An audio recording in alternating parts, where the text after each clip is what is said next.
We're good? If it gets too loud, it gets too quiet, let me know. I can readjust the volume for you. Alright, now who knows why they call this thing a duck? Any guesses why you think they call this thing a duck? Because it goes in the water. It goes in the water, and where else does it go? It goes on water and land like a duck does, right? Who likes that answer?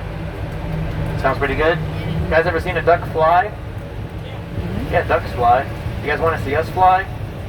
Who said yes? Get off the boat. If you see us flying, it means I'm taking a turn off a bridge I should not be on, and those life jackets we were talking about earlier, we're not going to need them anymore because we're going to need a parachute. So no, that's not why they call them a duck. But if I asked you guys how to spell duck, how would most of you guys normally spell duck? D-U-C-K. You guys are in English class, you'd be correct. You work for the government of the military, you'd be wrong. The way the government of the military spelled duck was D-U-K-W.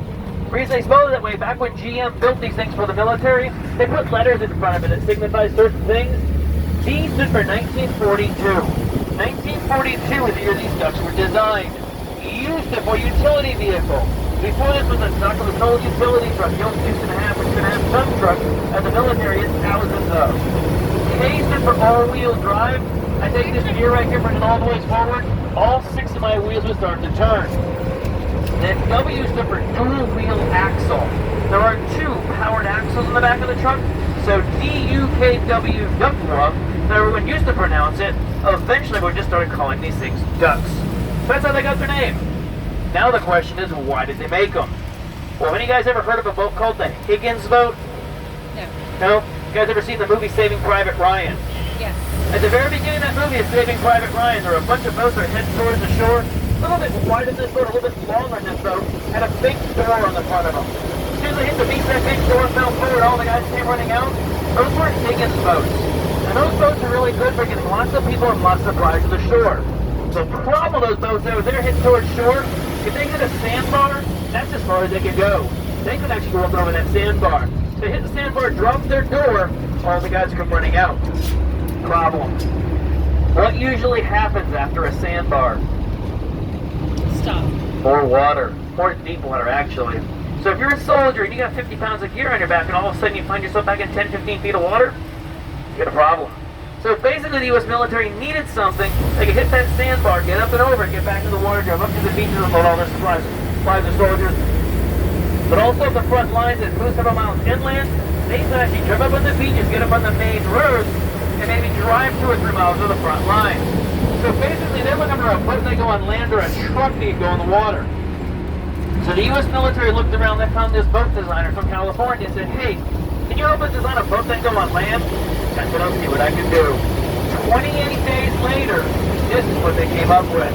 Instead of reinventing the wheel, what they basically did was they took that old 6.5, that 2.5 ton truck, they had thousands of them, they put a bottom up, put a side up, put a propeller up, put a rudder on it, turned that truck into this boat.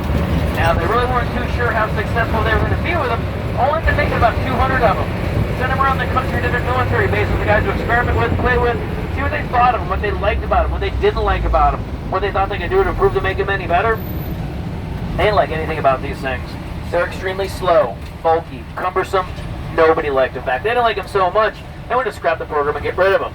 In fact, they're getting ready to scrap the program until one day in Provincetown, Massachusetts, there was a Coast Guard patrol boat that ran aground on a sandbar during a big northeaster. Huge cold front came through, that boat ran aground. Well, that boat ran aground and tried to send other boats out to rescue them. Every time they sent a boat to rescue those guys, they got close to that sandbar. They either had the fear of running around on that sandbar themselves or capsizing because it was so rough out. They thought they were going to lose the guys. Well, there happened to be one of these experimental ducks in the area. Like, hey, can you guys see if you can rescue and help them out? All right, we'll see what we can do. They drove this thing down the road, back to the beach, drove down the beach, through the surf, like 7, 8 foot waves to the beach, drove out to that sandbar where the Coast Guard patrol boat was, pulled up right alongside of them. The guys in the Coast Guard boat jumped aboard the duck. They drove off the sandbar, re-engaged propeller, drove up the beach, rescued the guys in about 5 minutes. The night in that room, they stayed on their way to bed with all the windows shut. They wake up a couple hours later, several of the windows have been open. Doors been open or closed, lights have been turned on or off. I don't know if that room is really haunted or not. They used to do free tours that are actually go there and check it out for yourself. They are now renting that room out for those who are gutsy enough to want to spend the night in the room. Now, how much do you think they're charging to spend one night in that room? to say $666? Yeah, $666 a night. I work there. Huh? I work there. You work there? One, that's way too much money for a hotel room, and two, I definitely don't like that number. Yeah. So I don't believe they rent that room out a whole lot right now, but they are doing, if you go to the front desk and ask if anyone's staying in that room, I believe there's no one staying in that room, I believe they're still doing those free tours, right? Yes. So do you think, have you ever been in the room, you felt anyone in there? I've been there several times. And you felt anybody? Yes. Well, I've never made it into that room yet, so one of these days I'm going to get in there. This building off to our right here is called the Chattanooga Whiskey Company. This is their newest distillery.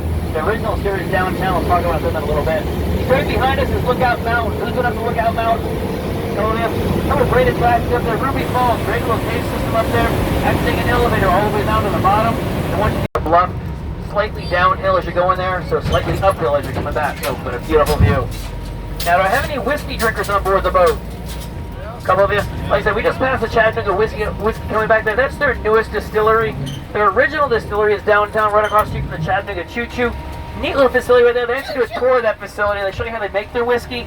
At the very end of that tour, you actually get to sample their whiskey. So if you like whiskey, it's a really neat little tour.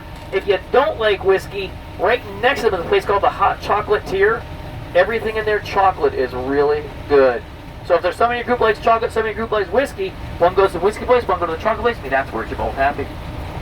Or if you have kids, you send the kids to the chocolate place, you go to the whiskey place, meet them afterwards, you're really happy afterwards. You guys ready to get in the water? Yes. Yeah. You guys ready? No? You guys ready to get wet? I'm nervous. You're nervous. Why are you nervous? Because you're going to get wet? Because you're on the wet side of the boat. Uh-oh. No, I'm you guys, I'm going to take my foot off the brake, we'll start cruising on the ramp. We'll hit the water, we're not really hitting a brick wall, and that water we will set on fairly quickly. No one's up front here, so we're worried about hitting themselves up here. You do have purses, camera bags, water bottles, souvenirs, open bags of food. Hold on to that stuff. Make sure it doesn't go sliding off your seat all the way up to me. Nobody brought any buckets of beer with them, did they? Because that you don't have to hold on to. Let that slide up to me. I'll take care of it for you. Everything else, hold on to. You guys in the very last row, hang on. You guys are sitting in the fun seat.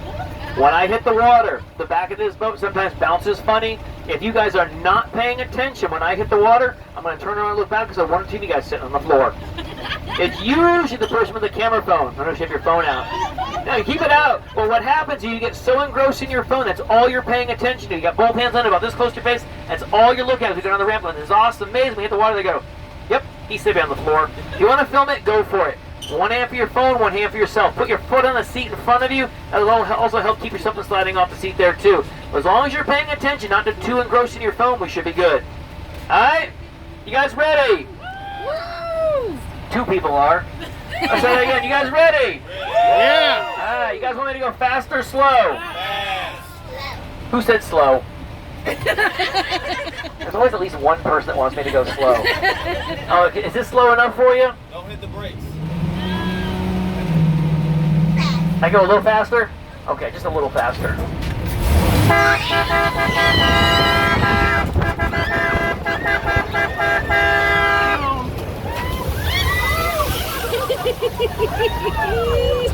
Hey, there was a lot of screaming. Do it again, do it again. That was awesome. Do it again. Woo! Did anybody get wet? No? I gotta stop hitting the brakes. Although maybe at the end of the trip we will try it backwards.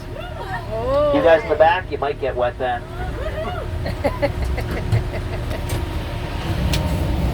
Alright, so all survived, we're good? Alright. Well, y'all can do me one big favor. Throughout this trip, for the most part, I'm going to sit back here talking to you guys, pointing things out to you. Not necessarily looking for where I'm going. Since you guys are already facing that direction, if you see you have to hit something or run something over, I greatly appreciate it. Let me know. Because right now, my Coast Guard record is perfect. I really want to try to keep it that way.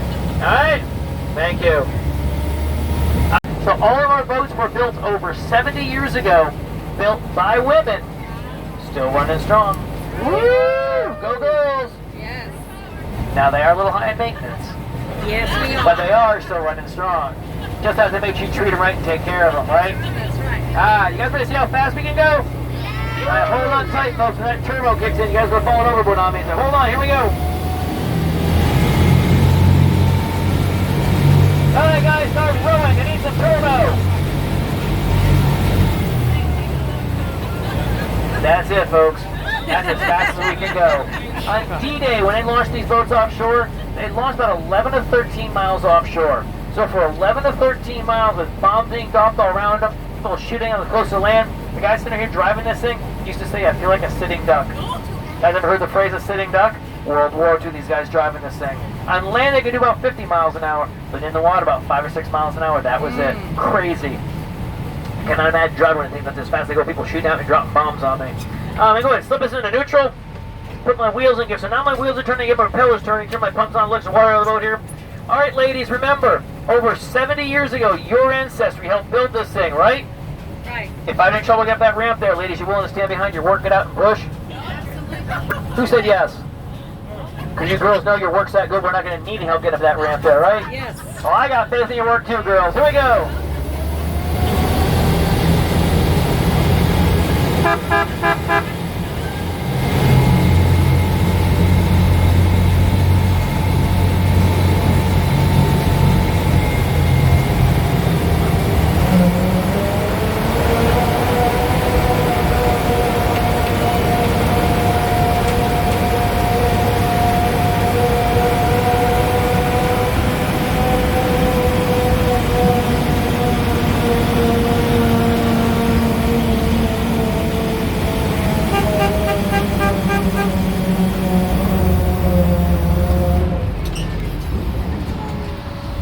Way to go, girls. Woo! We had no doubt, did we? I No. didn't think so.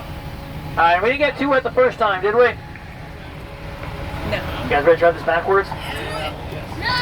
Hang on.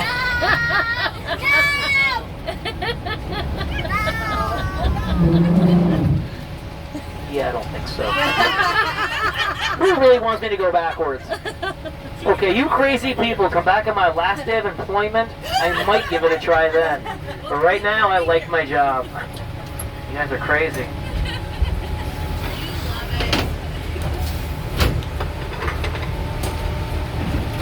Alright, watch the bump come off the curb here, guys. We actually did have a captain go down backwards one time, probably about 8 or 9 years ago. Before we had disc brakes, we had drum brakes. When drum brakes got wet, they didn't work that well. He actually lost his brakes and went down backwards. He said when he hit the water, he got a 2 or 3 foot wave come over the back of the boat. He said it water all the way up to here. So yeah, I don't think you realize trying doing that backwards, at least not intentionally. But if I had trouble going up that ramp back then, my tires were spinning in the mud, the gravel, or beach. These ducks used to have a system where they can actually deflate their tires, get them a little bit flatter so they can grip better. Once they got back up here in solid land, actually reinflate those tires, all from the safety and convenience of our truck here.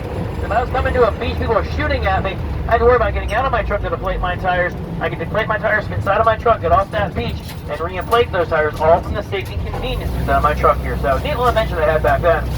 Alright guys, you have a good time today? Yeah. Alright guys, again, thank you so much for coming out today. We're glad to all good time. Hope you guys all enjoy the rest of your stay here in Chattanooga. Just remain safe. I'll come back there and drop the ladder for you.